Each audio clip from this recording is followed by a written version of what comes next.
So I had this subscriber leave this comment right here, and you know what? I felt I need to do another video, a refresher video on this topic. And y'all, I owe you an apology.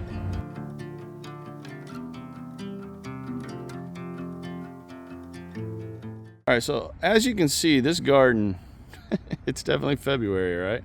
While I'm looking at this garden right now, let me go ahead and knock out this apology to everybody. Now, I've been saying this right here for you. Start putting a good potting soil around them so they can start growing a good thick root system. Let me show you how I'm going to do that. Zoomed in on these hairs that you can see on those tomato plants. Now those hairs have the potential to become roots.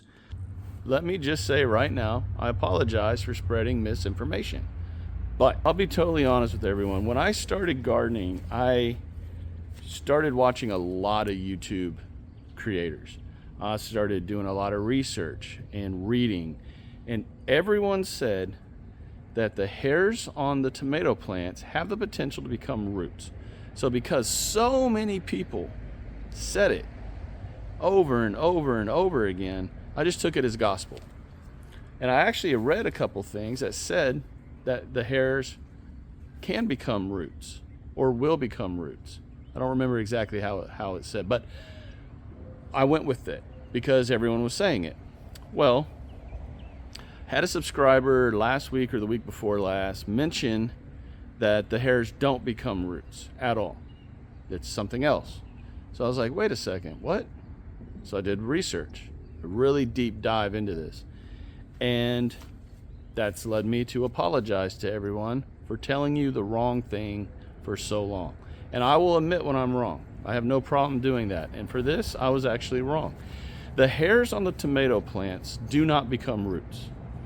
They are there to help protect the plants from pests, regulate temperature, things of that nature. But they do not become roots. What does become extra roots on a tomato plant are the nodes, which I'm showing right here. And if you are a seasoned gardener, you know doggone well that when you are growing tomato plants, especially trellising them up, like what I have built right here, or what I'm showing right here, you know that at certain times, as you're looking and inspecting your stem of those tomato plants, you'll see these little nodes. And sometimes they'll even have little, what look like roots growing out of those nodes, especially after a rain or a super humid time when the water molecules and stuff are touching those nodes, they will start to grow roots. That is where the roots come from, the nodes on the stem. So when you're planting your seeds, your tomato seeds, and you're watching a channel like mine where I constantly say up pot, up pot, up pot, because you want as much soil touching your tomato stem, that is still correct. That's not wrong. What was wrong that I was saying are those hairs don't become roots. It's the nodes on the stem. So it doesn't change the fact that the more soil that you can get touching your stem, especially down by the root system, the better chance your plants will be viable, healthy plants when you go to up pot them or transplant them out into your actual garden. So a lot of creators I've seen talk about laying your root system horizontal and then slowly curving that part where the leaves are coming up out of up.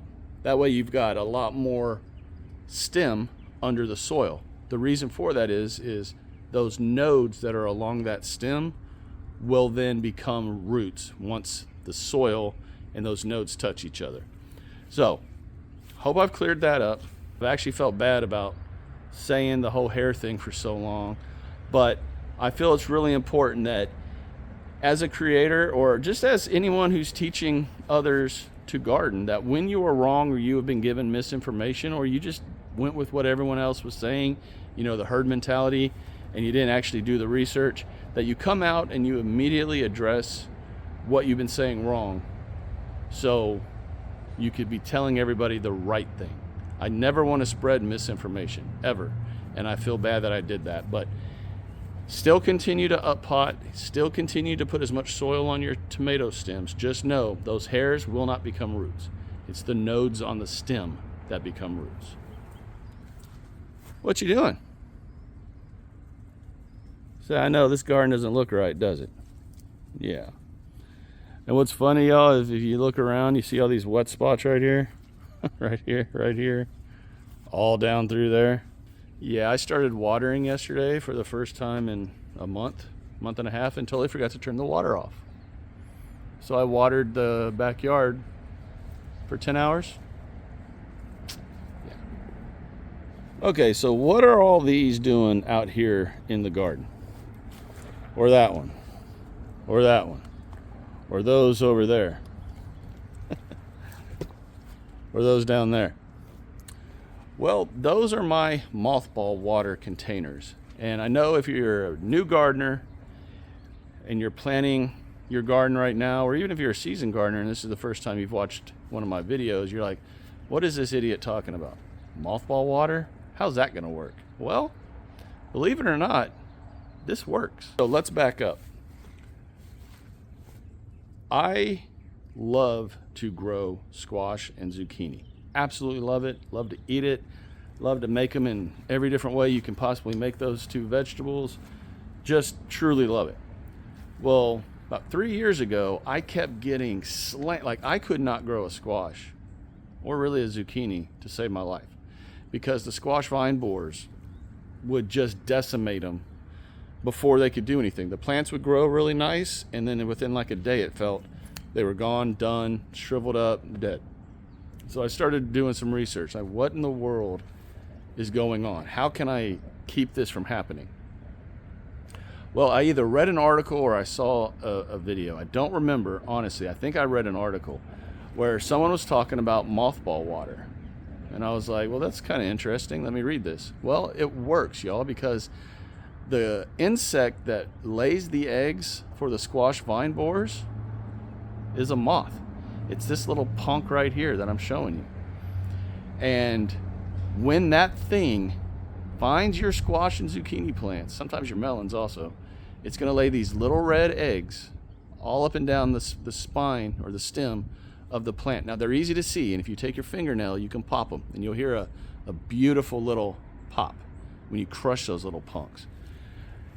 But why spend all that time looking for eggs if you can avoid even having that stinking moth touch your plant or find your plant?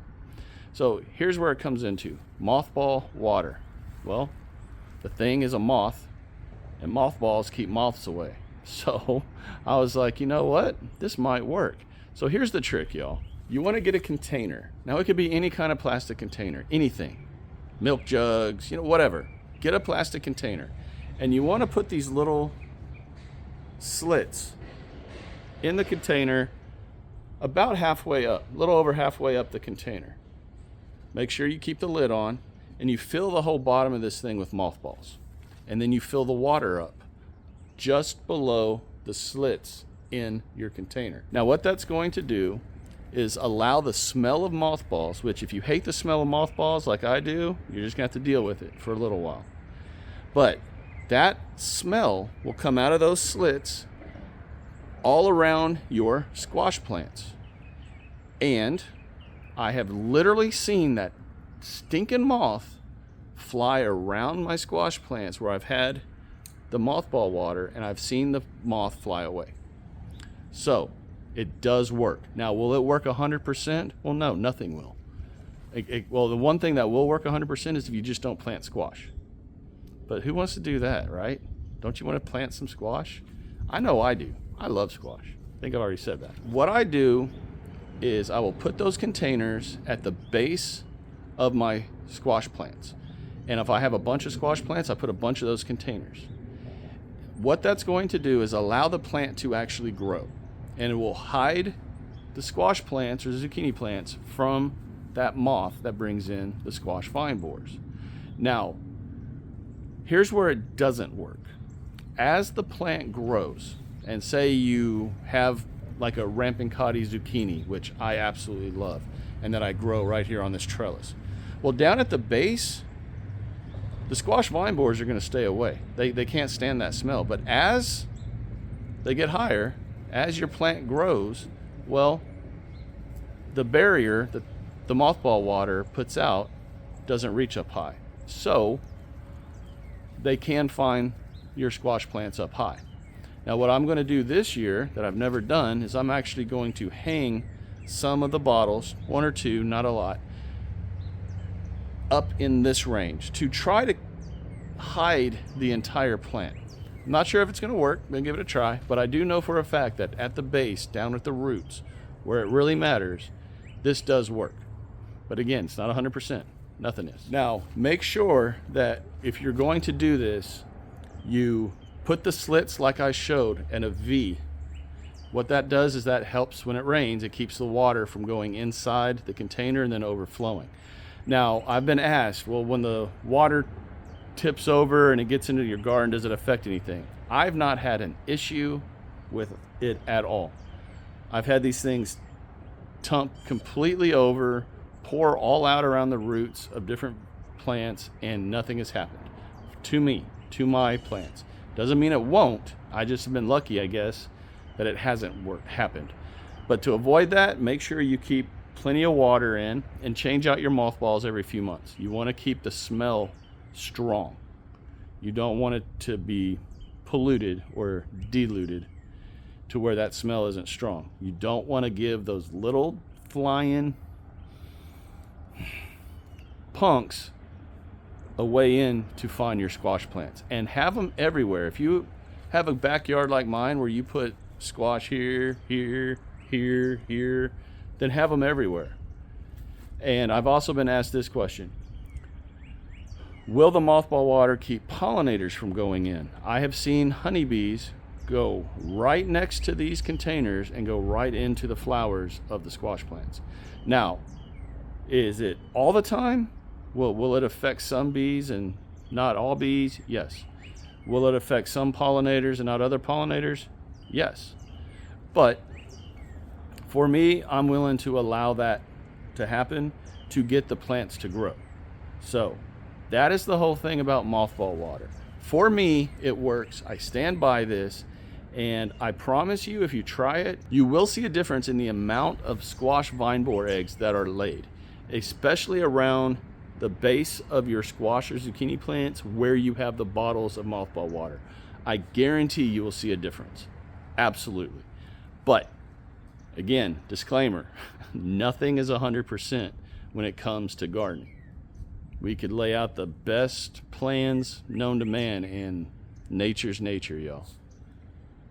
All right, so I hope I cleared that up. I hope everyone who gives this a shot actually sees a huge difference in the amount of vine borer eggs that you will see. I promise. I don't want to beat a dead horse, but this does work.